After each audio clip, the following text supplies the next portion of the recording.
Bom dia. É com muito prazer que nós nos dirigimos aos professores, estudantes, funcionários e até mesmo ex-alunos da nossa UFBA para apresentar os candidatos a reitor e vice-reitor, aqueles que aceitaram o nosso convite. Neste momento, nós estamos fazendo a nossa última entrevista com o candidato a vice-reitor Ângelo Serpa, que trabalha, é professor pesquisador do Instituto de Geociências da UFBA.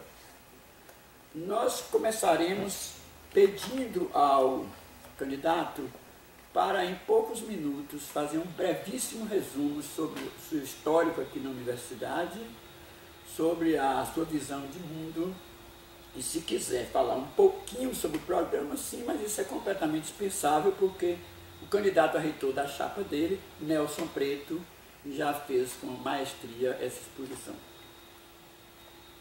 Bom, a professora Joaquina faz um trabalho importante de divulgação das propostas, né, das chapas. É uma eleição disputada, o que é muito interessante, muito bom para a Universidade Federal da Bahia. Eu entrei na Universidade Federal da Bahia por concurso público no Instituto de Geociências para a matéria de Geografia Regional em 1996. Né? Então, esse ano eu estarei completando 18 anos de UF. Né? E eu estou lotado no Departamento de Geografia, né, do IGEL, e lá me tornei também professor titular de Geografia Humana em 2012, né, também por concurso público. Né. É um pouco difícil falar dessa trajetória, mas talvez seja importante resgatar elementos que marcaram essa trajetória acadêmica, que eu classifico como uma trajetória acadêmica que buscou sempre a articulação entre pesquisa, ensino, extensão, porque achamos, né, de modo geral, que esse é o tripé da universidade, mas na prática isso acaba acontecendo muito pouco. Então hoje, né, acredito que é muito difícil na Universidade Federal da Bahia ter essa atuação, digamos assim, orgânica, que articule esses três campos da atuação docente. Bom, eu entrei em 1996 no Departamento de Geografia da UFBA e lá, desde então, eu desenvolvo pesquisas e ministro disciplinas e faço trabalhos de extensão relacionados com alguns temas que marcam essa trajetória. Né? O primeiro deles é um estudo, né, e digamos assim, uma preocupação, né, com essas relações centro-periferia e, de alguma forma, uma pesquisa marcada pelo interesse pelos bairros populares das cidades. Né? E esse trabalho em Salvador, ele teve repercussões, e daí surgiu um grupo de pesquisa até hoje em funcionamento no IGEL, o Grupo Espaço Livre de Pesquisação, onde a gente trabalha desde o início com essa ideia, né, da produção de um espaço popular na cidade de Salvador, mas também com pesquisas desenvolvidas em outras cidades como São Paulo, justamente numa perspectiva de compreender as especificidades dessa produção popular de cidades. Né? A gente trabalha muito também com essa ideia de bairro e de cidade como espaços vividos, né? Espaços vividos por uma população muitas vezes, digamos assim, não participante de determinados processos hegemônicos, mas que criam outros tipos de cidade, outros tipos de bairro, com um conhecimento que, digamos assim, que pode dialogar muito bem com o conhecimento acadêmico. Essa ideia também, posteriormente, ela foi ganhando uma conotação de uma preocupação com o espaço público das cidades, e essa é uma outra temática que de alguma maneira marca essa trajetória de pesquisa, né?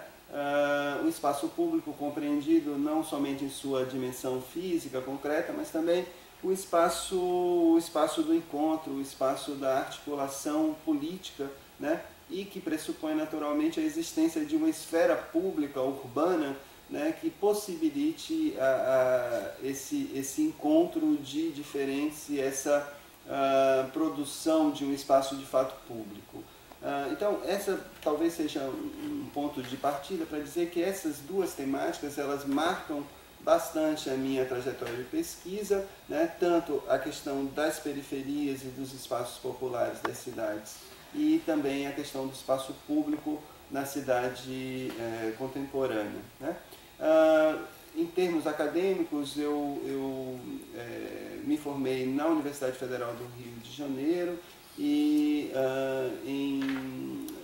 já faz muito tempo, esse ano eu estou fazendo 20 anos de defesa de tese. Eu defendi minha tese em julho de 1994 na Universidade de Viena, na Áustria, né? Num período que era muito complicado, né, para se doutorar no Brasil sem vínculo empregatício, né? Eu lembro que muitas tentativas de pedido de bolsa ao CNPq e à CAPES na época foram recusadas justamente pelo fato de eu na época não ter vínculo empregatício com nenhuma universidade, embora trabalhasse com pesquisa já na Faculdade de Educação da UFBA nessa época.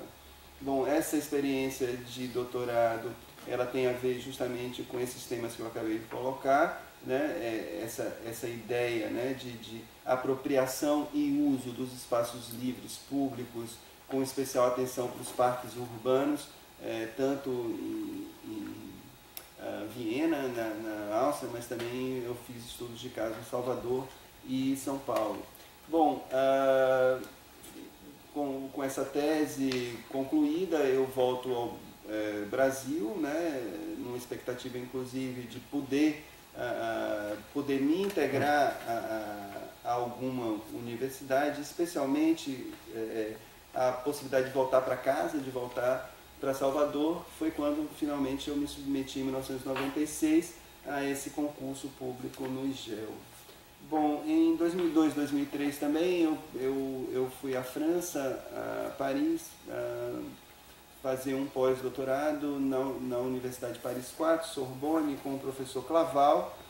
O professor Claval me recebeu no laboratório de estudos culturais em geografia e foi também, de certa forma, um aprofundamento dessas pesquisas que faço sobre espaço público, mas agora numa dimensão, digamos assim, mais ideológica, de perceber, né, o conflito entre as linguagens de produção do espaço, das linguagens hegemônicas de produção do espaço, né, e eu falo aqui das linguagens dos arquitetos, paisagistas, etc., em confronto com a linguagem do uso e da apropriação pelos usuários. Há uma forte dimensão cultural e ideológica nesses processos espaciais que valem a pena ser compreendidos, né? Uma das questões que eu considero interessantes é justamente essa ideia de que hoje, né, o que se chama de espaço público, na verdade, é um espaço de uso coletivo, porque essa esfera pública ela retrocedeu em todas as dimensões da vida nas cidades, né? Então, essa ideia também de que esses processos de requalificação, revitalização, assim, ideologicamente colocados dessa forma, eles são, na verdade, processos de valorização do solo urbano, de favorecimento de determinados interesses imobiliários, de valorização do solo urbano, sobretudo, e de substituição de população, né? Então, isso também aparece bastante nesses estudos de pós-doutorado, tanto em Paris, né? E, aliás, Paris tem uma larga tradição de valorizar o solo urbano a partir dessas intervenções urbanas, deflagrando processos, a meu ver, perversos de substituição de população, né? Mas também isso é muito comum em Salvador e São Paulo, né? chegando aí mais para frente a outros questionamentos e a outras pesquisas, hoje nos grupos, tanto o Grupo Espaço Livre de Pesquisação como outro grupo de pesquisa Territórios da Cultura Popular, nós nos dedicamos a pesquisa sobre políticas culturais no estado da Bahia, políticas culturais de desenvolvimento territorial também, né? Mas também temos alguma experiência com a pesquisa sobre como as classes populares, né, na Alemanha e no Brasil se apropriam dos meios de comunicação, né, essas estratégias de apropriação dos meios de comunicação e como esses meios de comunicação, através dessas iniciativas, se relacionam com a produção dos lugares urbanos, né? Então, essa é uma temática mais recente, mas creio que de alguma forma dá prosseguimento a essa ideia da produção dos espaços populares e dos espaços públicos urbanos, né? Bom, inicialmente o que eu queria colocar seria isso, mas dizer que essa trajetória não é uma trajetória apenas de pesquisa e de sala de aula, né? Vários trabalhos foram feitos em termos de extensão universitária nesses bairros populares, especialmente no subúrbio ferroviário de Salvador, onde temos muitos parceiros até hoje, né? Não só com associações de moradores, mas também em escolas públicas, né? Escolas públicas de ensino médio e fundamental, onde a gente tenta justamente, de alguma forma, dialogar esse conhecimento produzido na universidade com os nossos sujeitos, digamos assim, de pesquisa, né? E o que me colocou nesse processo de disputa, né, pela reitoria, pelo cargo de reitor e de vice-reitor, junto com o professor Nelson Preto, é justamente essa ideia, né?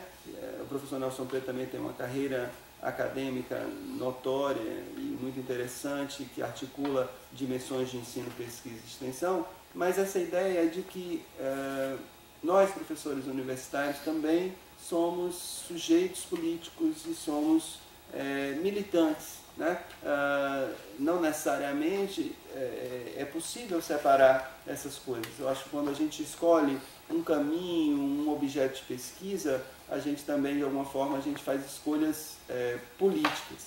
E o que me encanta nessa trajetória do professor Nelson Preto é justamente a coerência entre o que propõe e o que fez durante a sua trajetória universitária, né? Então, a gente tem dito isso muito em debates públicos, encontros, reuniões de campanha, né?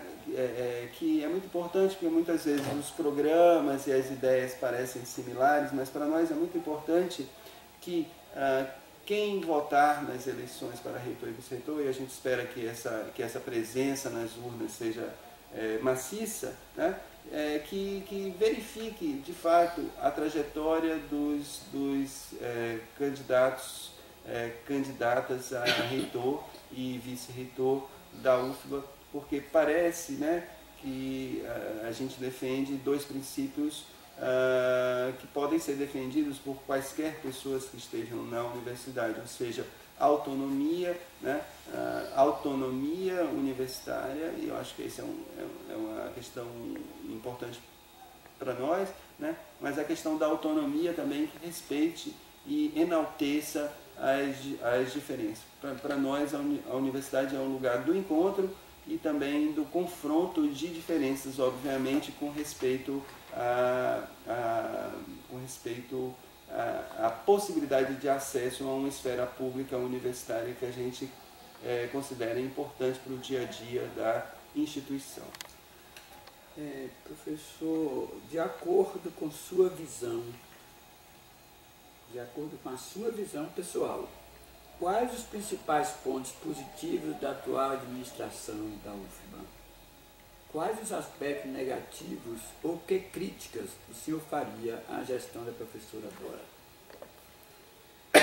Olha, eu acho que, em primeiro lugar, é importante colocar que a professora Dora Leal Rosa é reitora da Universidade Federal da Bahia. Portanto, o que eu porventura levantar aqui enquanto aspectos negativos não dizem respeito, obviamente, à pessoa da professora Dora Leal Rosa, né?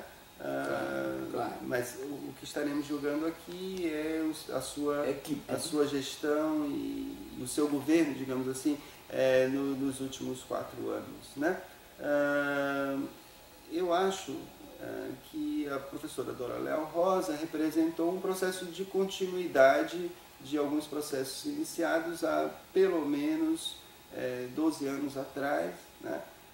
Creio, né, que esse último período de 4 anos não foi um período fácil, né, em termos mesmo de gestão, né, desse processo de ampliação da universidade que nós, eu e o professor Nelson Preto, consideramos extremamente importante e que deve ser enaltecido e deve ser reconhecido. No entanto, esse processo se deu muitas vezes na Universidade Federal da Bahia de uma maneira, digamos assim, um pouco, eu diria nem um pouco, eu diria atropelada pelos fatos, né? E muitas vezes sem a necessária discussão e sem o necessário aprofundamento da discussão, né? Então, se hoje na Universidade Federal da Bahia nós temos 24 obras inacabadas, né? Acreditamos que nem o professor Luiz Rogério nem a professora Dora Leal Rosa gostariam de terminar esse período de 4 anos nessa situação, né? Mas isso é importante a gente entender, né, que o reitor e o vice-reitor, no caso a reitora e o vice-reitor, na verdade eles são uma representação, né, de uma estrutura que é colegiada, né, e que, portanto, eles não têm, e é bom que assim o seja, né, eles não têm o poder, né, de autoritariamente conduzir processos de forma centralizadora. Quer dizer, então, na verdade, quando a gente julga uma gestão, a gente está julgando também a atuação dos conselhos, das coordenações dos últimos anos, né? Em relação a esse processo, né, eu, o professor Nelson, mas nós consideramos que um dos grandes problemas dos últimos anos, especialmente dos últimos 4 anos, é uma falta de unidade da equipe gestora, né? E basta ver que nesse processo eleitoral há 2 candidatos ligados à reitoria atual, que implica já claramente um processo de fragmentação da gestão no momento da disputa. Isso para nós é um sinal do que estamos falando já há algum tempo, de que não é possível a equipe gestora de uma universidade estar submetida a uma certa divisão de acordo com apoios e interesses de grupos.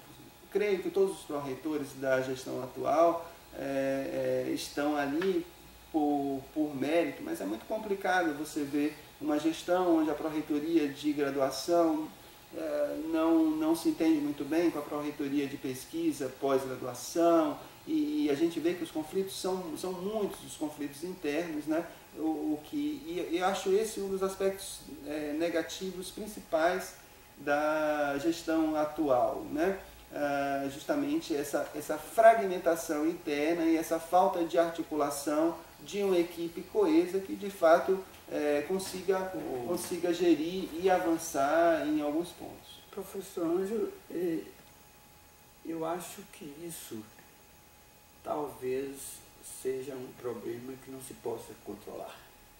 Eu considero, por exemplo, que o Eduardo Campos foi praticamente um membro da equipe do governo Lula e do governo Dilma. E eu digo isso porque as verbas enviadas para Pernambuco, os projetos financiados pelo governo federal em Pernambuco, foram muito maior do que aqui na Bahia. Entretanto, quando estava perto de findar o mandato de Dilma, o Eduardo Campos virou oposição. Você sabe, na vida e na política, há sempre muita traição, né? Não, mas Isso, só um momentinho, isso é a luta pelo poder. Mas vamos continuar, porque nós temos que avançar. Não, mas eu queria ainda falar um pouco nessa pergunta específica. Eu compreendo, mas não se trata, a meu ver, de controlar. Se trata dos processos que geram, processos políticos, porque são processos políticos, que geram candidaturas e como determinados acordos são feitos no momento de gestação de uma chapa para concorrer a reitor e vice-reitor. Então, eu acredito que o problema ele esteja já na origem do processo de articulação da candidatura da professora Dora com o professor Luiz Rogério como vice-reitor. Okay. Mas eu considero também, outro aspecto negativo, é que eu acho que a Universidade Federal da Bahia está precisando resgatar o papel político, de representação política do reitor, não só para dentro, mas também para fora da universidade, né? E nós temos uma visão, o professor Nelson e eu, que o reitor e o vice-reitor, eles não devem ter uma divisão do trabalho de como o reitor representa a universidade para fora e o vice-reitor representa a universidade para dentro, né? São dois cargos de representação política que justamente vão se nortear pelas discussões dos conselhos. Uma equipe de gestão ela tem que ser unida e coesa para executar as decisões desse coletivo universitário e não disputar, digamos assim, poder entre si numa mesma gestão, né? Em relação aos aspectos positivos, eu gostaria de ser bem franco, sincero e dizer que eu vejo poucos, né?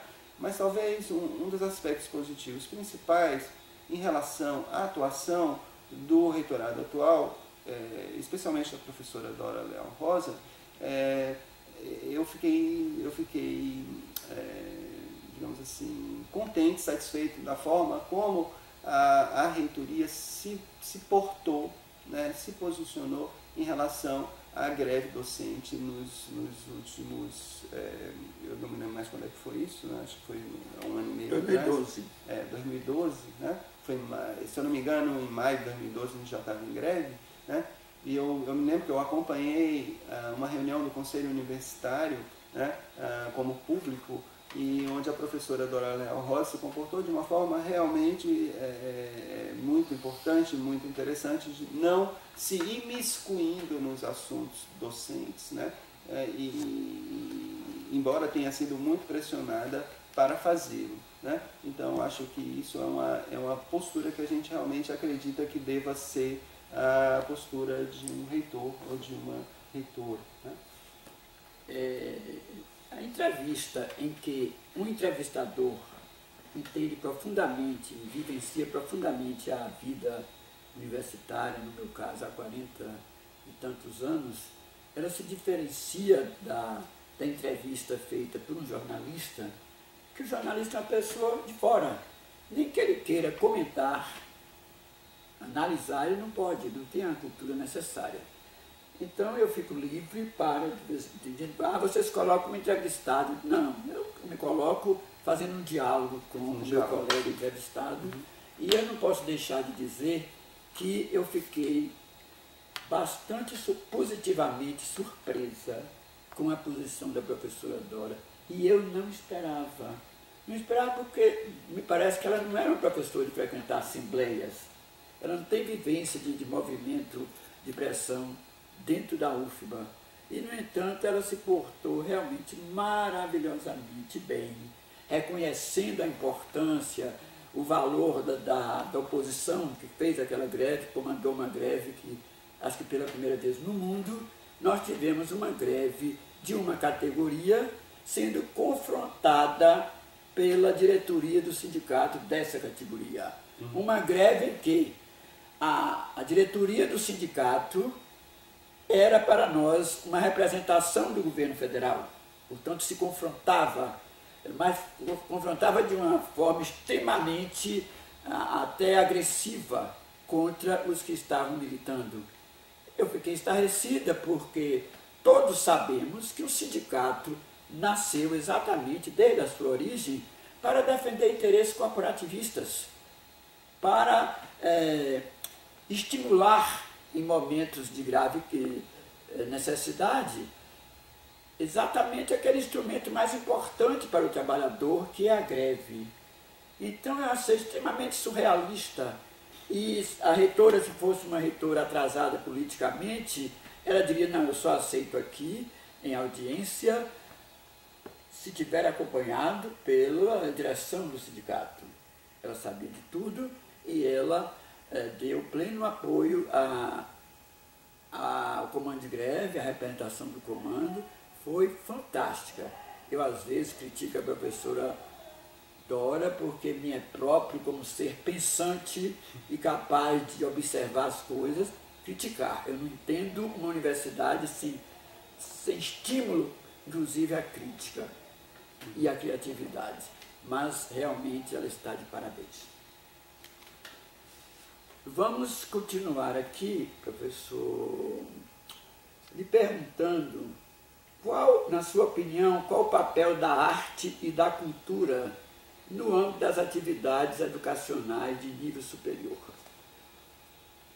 Essa é uma pergunta importante, né? Agora, seja bem breve, por favor.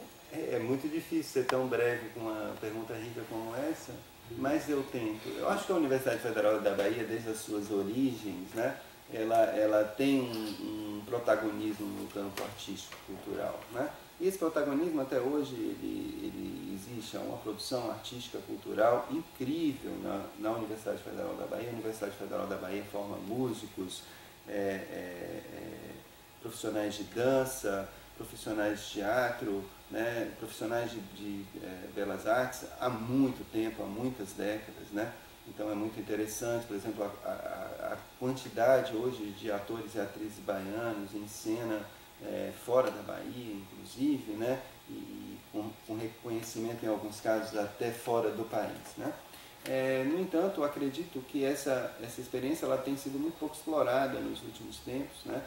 Devido ao que a gente vem chamando de fragmentação da universidade, do isolamento das pessoas e das unidades e dos departamentos. Eu acho que a universidade perdeu a sua função de acolher, né? E acolher de uma forma, digamos assim, multidimensional, né? Então parece que essa experiência muito rica que a Universidade Federal da Bahia tem com a produção de arte e cultura, ela pode justamente exercer a sua centralidade no resgate dessa função política da universidade. Me incomoda um pouco essa ideia de uma cultura do espetáculo e de uma cultura que recepciona, mas não acolhe, né? Então, essa produção ela tem que ser melhor explorada em todos os espaços da universidade e fora dela também, né? Eu falava no início da minha fala dessa experiência que a gente tem nos bairros populares de Salvador e de outras cidades, né? E justamente porque as culturas populares, né, elas são digamos assim, um conhecimento que deve dialogar e ser valorizado pela universidade. Então há um mundo aí a ser descoberto. Uma universidade que se abre para o seu entorno, uma universidade que se abre para a sua cidade, para o seu estado, é uma universidade que quer dialogar também com esse conhecimento popular produzido e com ideias de cultura que não necessariamente são as ideias de cultura erudita, né? Então, na verdade, quando a gente fala de cultura e arte, a gente tem que falar no plural, sempre, porque o que está em jogo justamente aí, nessa esfera pública universitária, nessa esfera pública urbana que nós gostaríamos de resgatar, se nos for dada a oportunidade, justamente de potencializar essas iniciativas e esse diálogo para fora e para dentro, né? A gente tem falado muito que isso também é uma questão de produção do espaço, né? A gente tem que refletir sobre os espaços que a gente vem produzindo na universidade com esse processo de expansão e de ampliação. Até que ponto esses espaços têm realmente esse potencial de acolhimento, né, nos modos como a gente discute. Então, eu acho cultura e arte, elas não são esferas autônomas digamos assim, que agora é a sala de aula, agora é a extensão, agora é a pesquisa e agora é a arte e agora é a cultura. Eu acho que o grande desafio é justamente você conseguir articular no cotidiano da instituição universitária produção acadêmica, produção cultural, produção artística. Não é um caminho fácil, mas é algo que a gente acredita que é um desafio a ser enfrentado. Ok. Como você caracteriza, nem que eu mudei de senhor para você, pergunta é você. Como você caracterizaria a campanha de sua chapa? E eu gostaria que falasse também sobre os apoios recebidos. Não posso deixar de comentar que o candidato João Carlos Salles está divulgando no YouTube dezenas e dezenas de apoios, inclusive de parlamentares do PT, do PCdoB, grandes pensadores, até mesmo Marilena Chauí. E eu não sei se esses apoios concorrem para angariar votos ou até para afastar eleitores. Gostaria que você fizesse comentários sobre isso. Bom, a gente, na nossa campanha, a gente vem defendendo alguns princípios que para nós são fundamentais, que é a questão da transparência e do controle social. A gente acredita que um processo de diversidade ele deve ser gerido e participado a todo instante. O que apresentamos hoje como um conjunto de propostas que está disponibilizado no nosso site, inclusive com detalhamento, né, o ponto de partida. Se ganharmos essas eleições, certamente esse programa será enriquecido, modificado o tempo inteiro, em todas as instâncias de participação e de exercício do poder colegiado da instituição, porque o que a gente acredita é que, para que isso realmente funcione, de fato, essa questão da participação, né, e de um poder colegiado efetivo, né, é a transparência, o acesso às informações, o acesso aos dados. Até hoje, até este dia, esta manhã do dia 9 de maio, né, nenhuma das 3 chapas, além da nossa, divulgou seus gastos de campanha. E a gente vem cobrando isso de forma sistemática em todos os debates, em todos os encontros, né? Então, a gente acha fundamental, né, entender, né, por que a universidade ela foi inundada nos últimos tempos por uma quantidade de material de campanha, né, que lembra muito, inclusive, as campanhas políticas tradicionais que muitas vezes a gente critica, a gente exige reforma política, a gente exige uma certa civilidade no tratamento das coisas e, sobretudo, transparência e controle social sobre esses processos eleitorais, né? Mas, de fato, quando vem uma consulta para reitor, vice-reitor, a gente percebe que essa transparência, ela de fato, não ocorre, né? Então, eu queria dizer que, em relação às outras chapas, creio que são os outros candidatos que devem responder, porque consideram postagem de vídeos e listas de apoio importantes, né? Nós consideramos que a nossa campanha é uma campanha sem apoio, digamos assim, institucional, né, de partidos, sindicatos, né? Quer dizer, não há nenhum partido que nos apoie oficialmente, ou nenhum sindicato, ou nada nenhum parlamentar institucional. Oficialmente, não, né?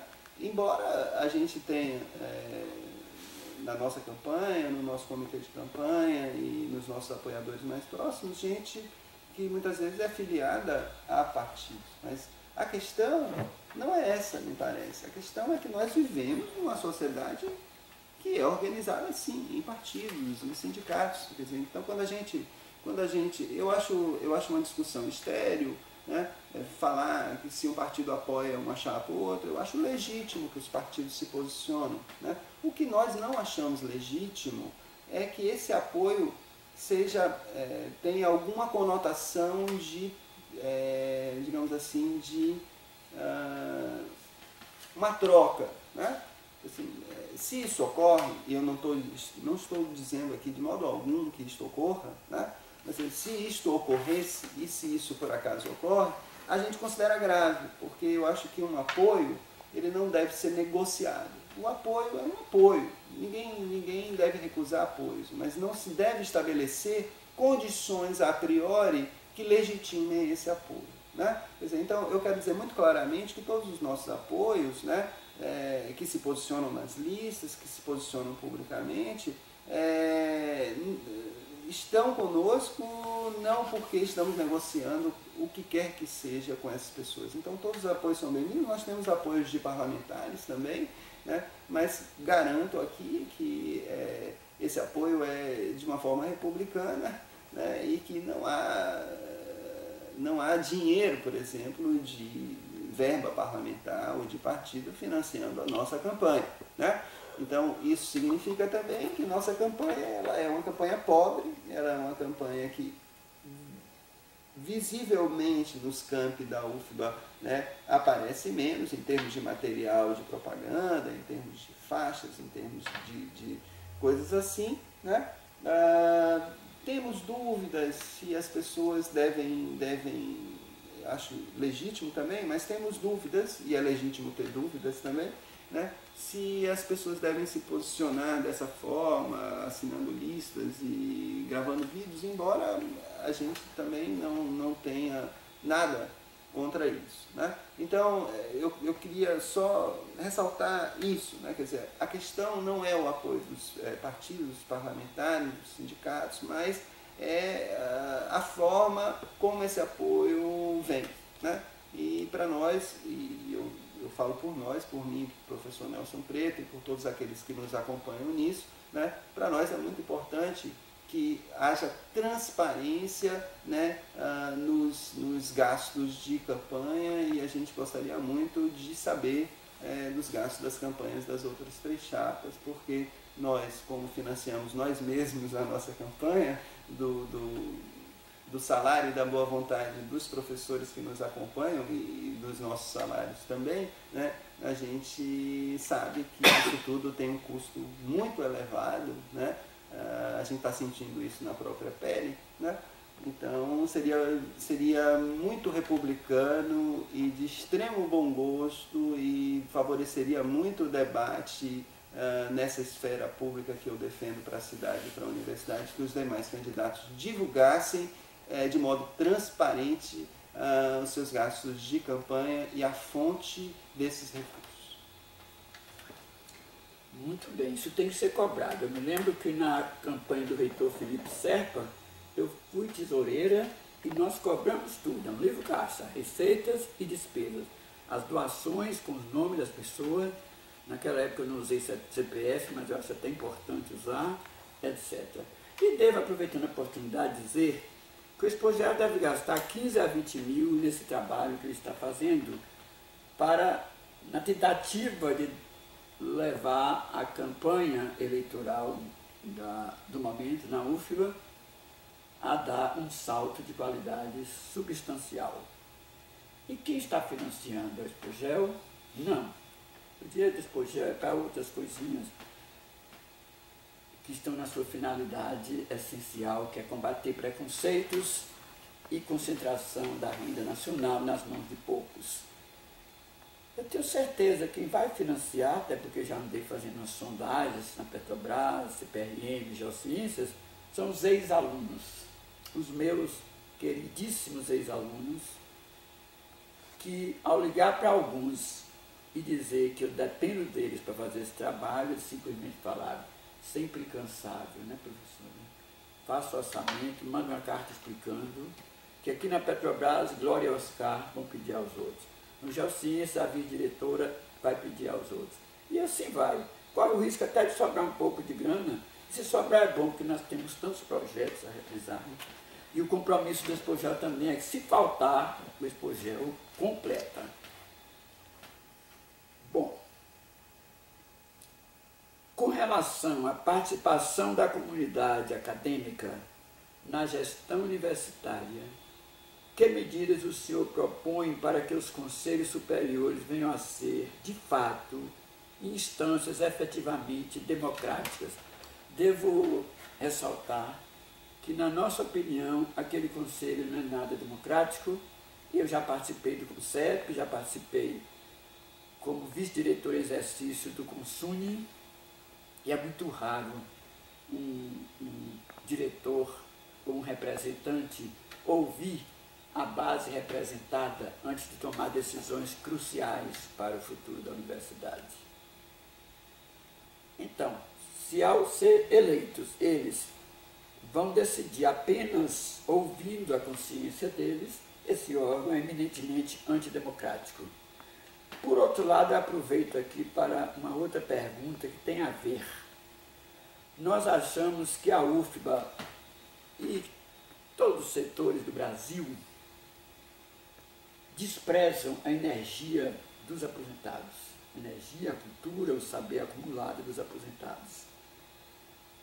Ficamos ultra contentes. A sala nobre da reitoria se inundou de pessoas idosas, cada qual mais feliz do que a outra, porque foi convidada pelo reitor Naumar, e no seu discurso ali para todos, ele dizia que ia propor uma reforma no estatuto para incluir representação dos aposentados nos órgãos superiores, e na época eu me lembro que eu pedi para incluir nos conselhos, nas congregações das unidades.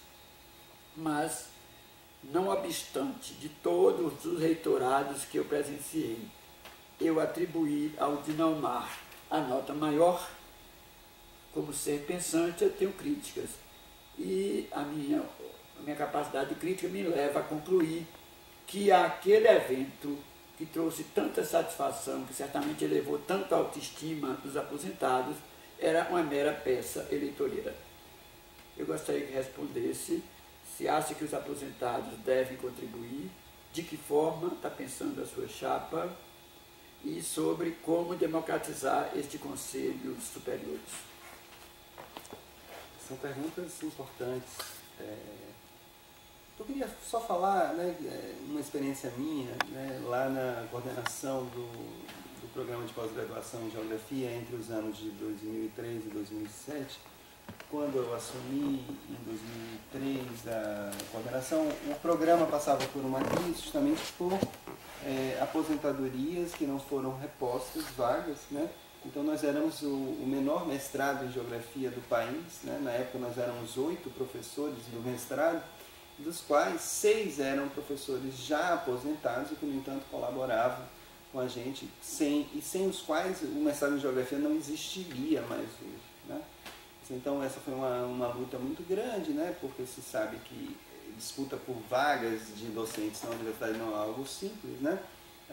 Mas eu queria aqui já falar algo, né, de que eu acho que um dos grandes problemas nas universidades federais nos últimos tempos, né, foi justamente essa não organicidade nos processos de aposentadoria e de reposição da vaga, dessa passagem de bastão, né, entre quem sai e quem chega, né? Isso ocasionou rupturas, descontinuidades muito sérias, né, na universidade, porque a gente falava anteriormente que não há estruturas de acolhimento, não há estrutura de acolhimento também para o jovem docente que entra numa universidade relativamente grande e que se coloca ali de uma forma quase que sem nenhuma orientação, sem saber direito, né, como se posicionar em relação às coisas.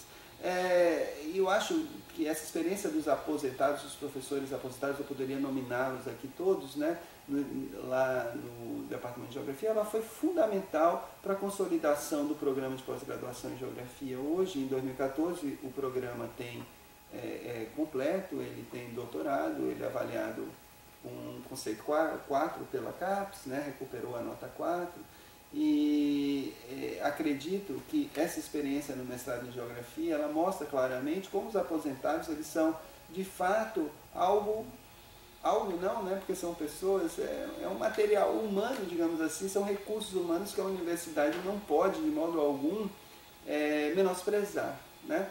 E eu vou mais longe, eu acho que os aposentados, obviamente aqueles que querem continuar se dedicando à universidade, eu não vejo problema nenhum. Eu acho que lá no Departamento de Geografia os aposentados sempre tiveram essa perspectiva, né? Quer dizer, mas, sim, fala. Eu sei disso. E vários departamentos têm essa prática, mas eu estou falando do ponto de vista político. Ah, sim. Na política da universidade, na administração central da universidade, na administração central das unidades. Não, sim, eu dei nos órgãos de derivada. decisão, nos órgãos de decisão administrativa, mais de caráter administrativo, até caráter pedagógico mesmo, como o CONCEP. Uhum. Eu queria que você se limitasse a resposta daqui para frente nesse aspecto. Tá joia. Porque eu sei que no aspecto do ensino, da pesquisa, são bem aproveitados em muitos lugares. Então, eu acho que também nessa perspectiva, os aposentados, inclusive, deveriam participar politicamente, exercendo seu voto nas eleições. Essa é uma posição pessoal minha, não sei nem o que o professor Nelson Preto pensa sobre isso, mas eu do Espogel também. Comentando com minha mãe, que é professora aposentada desta universidade também, e que dedicou a sua vida inteira à universidade, a gente conversou muito esses últimos tempos sobre isso, né? Porque é uma pessoa que gostaria de participar do processo de uma forma mais ativa, né? Participa do jeito dela, mas não pode votar, né? Obviamente, votar é uma atitude do cidadão que decide se votará ou não. Então, acho que não deveria haver essa limitação. Em relação à democratização dos conselhos, né? Eu acho que é uma série de coisas que propomos e que estão relacionadas. Quando a gente defende mais transparência, por exemplo, e mais controle social sobre todos os aspectos da universidade, eu creio que também estamos falando de possibilidades de desburocratização e de simplificação dos processos administrativos, né, que, digamos assim, atravancam as nossas instâncias colegiadas, né, com processos que muitas vezes são processos que são consequência, digamos assim, dessa falta de transparência, dessa falta de uma política de acolhimento.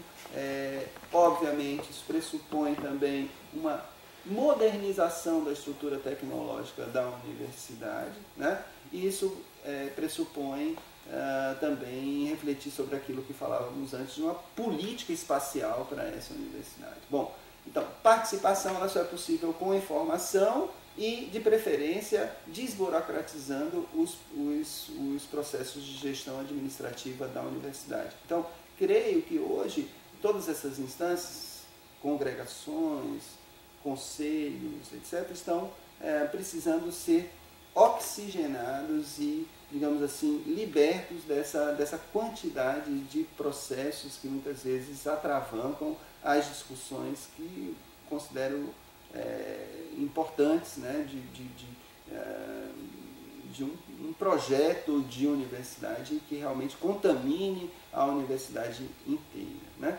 Agora, a questão da representatividade e da legitimidade das nossas representações, essa é uma outra questão importante também. Quer dizer, obviamente, um diretor de unidade, ele tem a sua opinião pessoal, assim como um reitor, um vice-reitor tem a sua opinião pessoal, que precisa, na verdade, ser negociada com o coletivo que ele representa. E, uma vez que esse coletivo decide algo, é a decisão do coletivo que prevalece sobre qualquer outra decisão. Então, como diretor de unidade, não necessariamente você estará no conselho universitário defendendo a sua opinião pessoal, mas, bom, isso parece até uma obviedade, né? Mas a gente sabe que muitas vezes não é isso exatamente que ocorre. Obviamente, esta decisão da comunidade de uma unidade que é levada ao conselho, ela precisa ser negociada com os outros diretores representantes de suas respectivas unidades, né? Então, obviamente, é esse o sentido da política. É esse o sentido de autonomia e diferença que a gente persegue. A possibilidade de negociação entre diferentes, e não de imposição. Então, se há essa possibilidade, obviamente, uma negociação ela pressupõe mudanças de posições também. Ninguém pode chegar numa reunião de conselho com uma posição fechada e querer, digamos assim, impor essa decisão à maioria. Você precisa ter competência política para negociar isso, né? Então, acho que essa pergunta é importante, embora a resposta possa parecer óbvia. Os representantes de unidades, eles não se representam a si mesmos, eles representam uma comunidade, um colegiado, e que o professor Nelson vem falando muito isso, quer dizer, como reitor e vice-reitor, a gente deverá implementar e seguir as decisões da maioria, mas com profundo respeito às minorias, né? Enaltecendo, inclusive, essas diferenças. Né? Então, é isso. Né? Governar com a maioria, mas respeitando as minorias. Ou porque seus diretores não eram aguerridos e estavam realmente em situação lamentável. Mas eu acho que é isso, esse é o papel. Porque se cada diretor defender o interesse apenas da unidade que ele representa, isso não é o Conselho Superior de uma universidade federal tão importante, não passa de uma reunião, digamos, do condomínio, onde cada um está defendendo lá seu interesse. Aliás, eu ouvi isso de Felipe Serpa, dizendo que não queria que os colegiados superiores continuassem reunião de síndicos. Então, eu pergunto o seguinte: se você fosse diretor do Geociências, todas as vezes no Conselho Universitário você defenderia tão somente os interesses do Instituto, você estava ali no colegiado superior da UFBA e, em primeiro lugar, você teria que defender os interesses da UFBA? Qual seria a sua posição?